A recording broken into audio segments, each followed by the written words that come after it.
সপ্তাহের ব্যবধানে পাইকারি ও খুচরা বাজারে বেড়েছে ইলিশের দাম। আড়তদার ও খুচরা ব্যবসায়ীরা বলছেন, ভারতে ইলিশ রপ্তানি শুরু করায় সিন্ডিকেট করে দাম বাড়ানো হয়েছে। ইলিশের বাজারের আরও খবর জানাতে চাঁদপুর থেকে যোগ দিচ্ছেন সহকর্মী আলামিন ভূঁইয়া। আলামিন, পাইকারি এবং খুচরা বাজারে চাঁদপুরে ইলিশের দামের পার্থক্য কতটা এবং এ নিয়ে ক্রেতা বিক্রেতাদের বক্তব্য কি?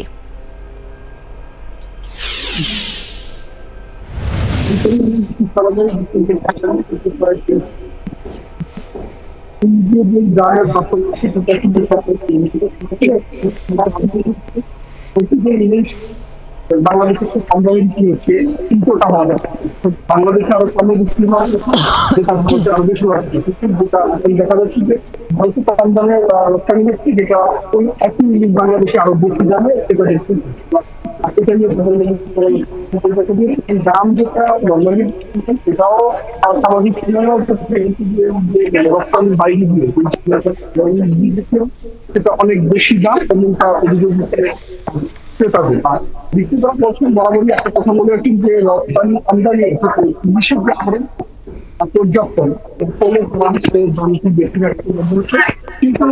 কিন্তু